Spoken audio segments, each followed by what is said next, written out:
Oi, gente, como é que vocês estão? Vamos hoje para mais uma aula de ciência dos materiais, a nossa última aula da parte de difusão.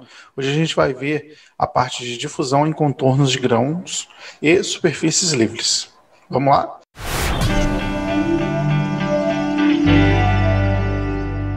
Bom, essa parte da matéria, ela normalmente não costuma aparecer tanto no Callister, porém, outros livros eles abordam ela e para também trazer uma informação um pouco mais completa para vocês, eu resolvi também trazer essa parte que são os caminhos de alta difusividade, ou os caminhos de difusividade que alguns outros livros abordam. Até então, a gente estava vendo a difusão por entre uma estrutura cristalina, por exemplo, o interstício, ou mesmo pelos átomos, a troca e os pulos dos átomos dentro da minha própria estrutura cristalina. Porém, a difusão ela pode ocorrer ainda tanto na superfície quanto num contorno de grão nos meus cristais, quando eu estou formando um contorno de grão entre cristais, quando eu tenho uma amostra policristalina. Então, esse fenômeno ele é muito importante porque a difusão ela é facilitada no contorno de grão, né? Porque o empacotamento do átomo ele é mais desordenado no contorno de grão, ele é menos denso. Na aula de defeitos interfaciais, defeitos lineares, a gente viu que o contorno de grão é um tipo de defeito. E nesse tipo de defeito eu tenho um menor empacotamento atômico. Então eu vou ter uma região ali propícia para difusão de partículas. Então, devido a esse baixo empacotamento, os grãos, os átomos, eles conseguem difundir mais fácil por aquela região.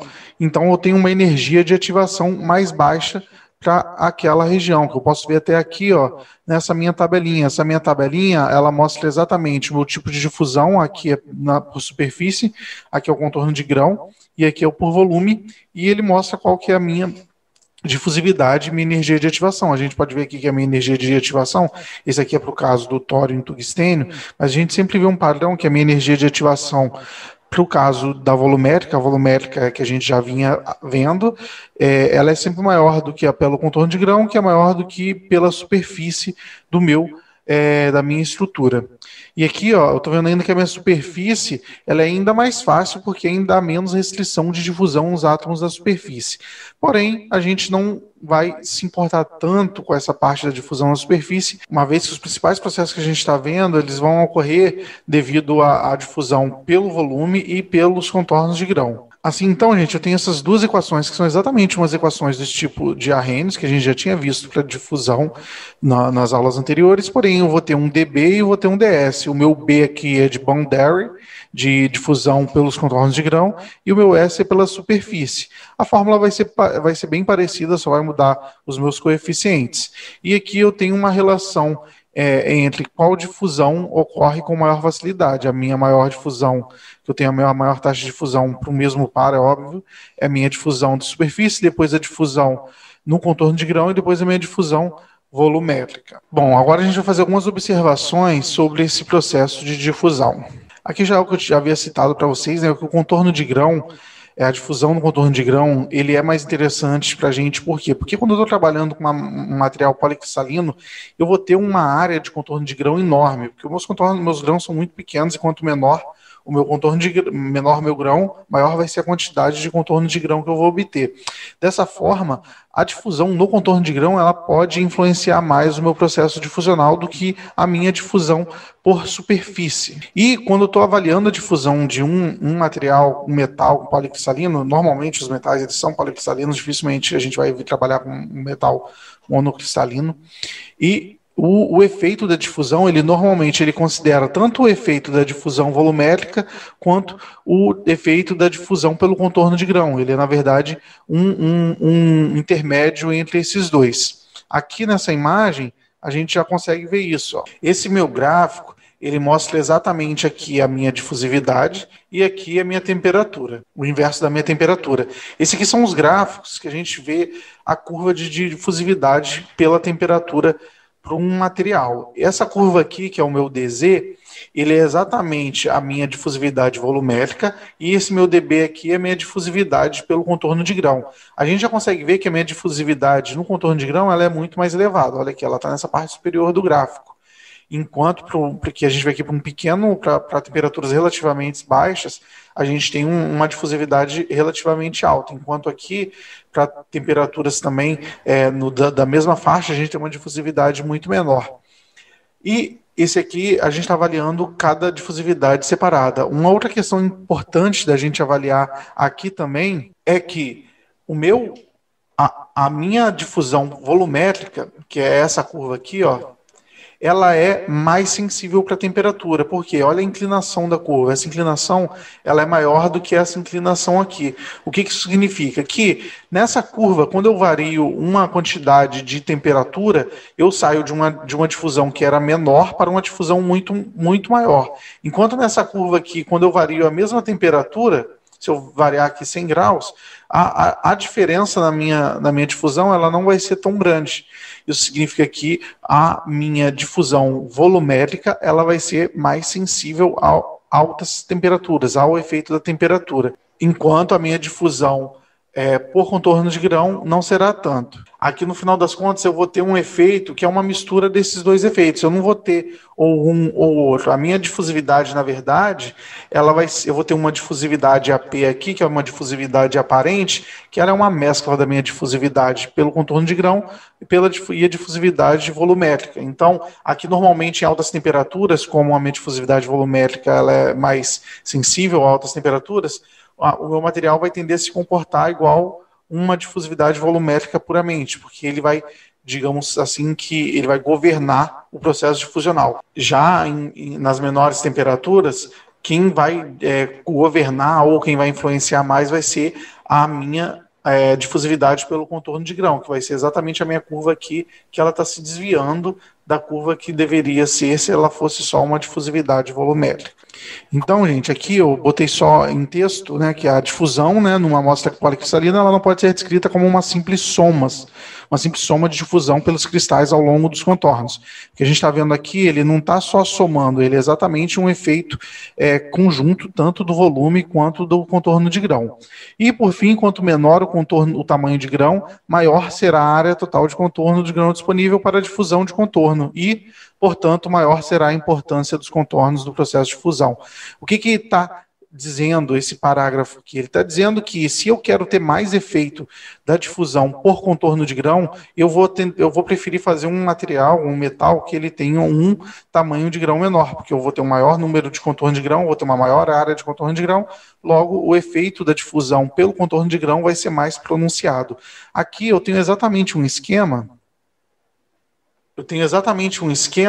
de como ocorre a difusão, por exemplo, em conjunto, né? Eu estou passando aqui um metal A e um metal B onde ocorreu uma solda e eu estou correndo um processo difusional. O meu processo difusional ele vai ocorrer ao mesmo tempo que ele ocorre aqui pelos contornos, ele vai ocorrer para dentro dos volumes também. Então, ele não tem como ser uma soma linear, porque é um processo que ele está acontecendo mutuamente. Mesmo depois que houve o contorno, a difusão pelo contorno de grão, e eu tenho um soluto aqui nessas partes dos contornos, depois esses solutos eles podem se difundir para dentro da minha estrutura cristalina. Vamos fazer agora um exercício para a gente entender um pouquinho melhor esse problema, né? O exercício é bem parecido com os de difusão, só que agora a gente vai considerar esses efeitos. Bom, considere um par de fusão entre tungstênio puro e uma liga de tungstênio contendo 1% em peso de tório, né? Tem uma liga de tungstênio e uma liga de tungstênio com tório. Após vários minutos de exposição a 2.000 graus Celsius, já sei que a minha temperatura vai ser 2.000 graus Celsius, né? Aqui eu já tenho minha temperatura dada. E uma zona de transição de 0,01 centímetro. Então, ele já me deu aqui o meu ΔX, que é igual a 0,01 centímetro. Qual é o fluxo de átomos de tório neste momento se a difusão é devida a difusão de volume, difusão de contorno de grão e difusão de superfície? Ele me deu um dx, ele me deu aqui a minha concentração, né? Aqui é o meu, na verdade não é meu dc, ele é meu C, digamos o meu C1, e ele quer saber quanto seria a difusão, tanto por volume, quanto contorno de grão, quanto por superfície. Primeiro, a gente tem que descobrir quem que é a minha concentração de átomos de tório no tungstênio. Bom, o parâmetro de rede do tungstênio, CCC, ele é 3,165 Angstrom. Isso aqui é tabelado. Assim, o número de átomos de tungstênio por centímetro cúbico vai ser Bom, eu tenho aqui 2 átomos de tungstênio por célula, né? Já que uma vez que ele é CCC, a gente sabe que são 2 átomos por célula. E aqui a minha concentração vai ser o número de átomos por centímetro cúbico. Se eu sei que o meu parâmetro de rede é isso aqui, o meu cubo ele vai ser isso aqui ao cubo. Então, esse aqui vai ser esse aqui vai ser o número de átomos por centímetro cúbico, né? E aqui, como eu tenho 0,01%, eu vou ter que multiplicar 0,01% vezes esse valor que eu teria de átomos na minha célula. Então, eu vou ter 6,3 vezes 10 a 20 átomos de tório por centímetro cúbico. Então, gente, uma vez que eu já tenho esse valor aqui do meu C de TH, eu posso fazer agora o meu ΔC vezes o meu ΔX para eu achar o meu gradiente de concentração pela minha distância. Eu vou ter aqui que o meu C na minha outra partícula vai ser 0, né? Porque ele não tinha tungstênio, ele não tinha tório nenhum. E o meu C1 aqui vai ser 6,3 vezes 10 a 20 átomos. E o meu ΔX vai ser 0,01 centímetros. Eu já estou trabalhando aqui com centímetro, eu posso manter isso aqui em centímetro.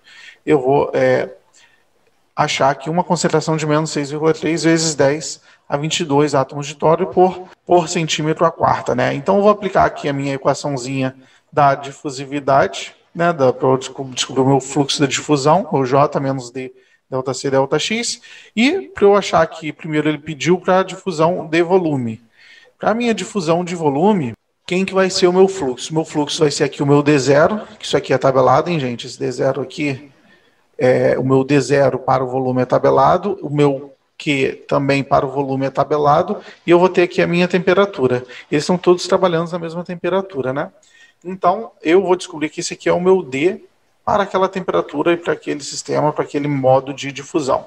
Jogando aqui na minha equaçãozinha, o meu dC dx ele vai ser o mesmo para todos os casos. O que vai mudar aqui vai ser o meu menos D, porque ele vai variar para cada tipo de difusão. No fim aqui eu achei que o meu J vai ser 1,82 vezes 10 a 11 átomos de tório, centímetro quadrado por segundo, né? Lembrando que centímetro quadrado aqui vai cortar com 1 centímetro desse, depois vai ficar 1 centímetro quadrado aqui embaixo. Para o meu caso B, aqui vai ser a mesma coisa. O que vai estar alterando? Vai alterar o meu D0, que aqui no caso, como eu vou estar trabalhando a difusão de contorno de grão, vai ser o meu DB, e aqui eu também vou ter o meu QB, que vai ser a minha energia de ativação para o caso de difusão em contorno de grão. Vocês vão reparar aqui que a difusão ela já está com um valor maior, né? Porque quanto menor aqui o valor, mais rápido acontecerá a minha difusão. E a minha energia de ativação também já está menor. Aqui o resto é tudo constante. Eu vou ter um D de 1,64 vezes 10 a menos 9, que já é um valor bem maior do que eu tinha achado anteriormente. E o meu J, quando eu vou substituir aqui na minha equação, ele vai dar 1,03 vezes 10 a 14 átomos, né, de tórios por centímetro quadrado por segundo, que já é um valor bem maior, né? Eu tenho aqui ó, três casas a mais, eu posso multiplicar por 10 a 3 aqui, que eu vou ter 3 ordens de grandeza maior aqui na minha difusividade pelo contorno de grão. E por fim, quando eu vou fazer a difusão pela superfície, eu vou usar o meu D0 que eu achei que eu tenho tabelado, e vou pegar o meu Q também, para o caso da superfície, que eu também tenho tabelado. Achei aqui o meu D, que dá 1,94 vezes 10 a menos 7, que ele já é 2 ordens menor que o meu anterior. Logo, a minha difusividade vai seguir o mesmo padrão e ele vai ficar 2 casas maior ainda que a minha difusividade pelo contorno de grão.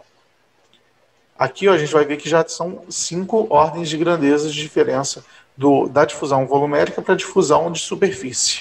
Esses dados, gente, eles foram obtidos exatamente dessa tabelinha inicial do nosso primeiro slide. Hein? Esse aqui é o meu D0 para a superfície, para o contorno de grão e pelo volume que eu utilizei. E aqui é o meu Q que eu utilizei para todos os casos. Bom, gente, por hoje foi isso. Eu espero que vocês tenham entendido, tenham aproveitado essa aula. Qualquer dúvida, deixem aí nos comentários, que será um prazer tirar para vocês. Lembrem de deixar um curtinho, compartilhar nesse vídeo, que é muito importante para a gente continuar produzindo conteúdo. Até a próxima parte da matéria. Tchau, tchau.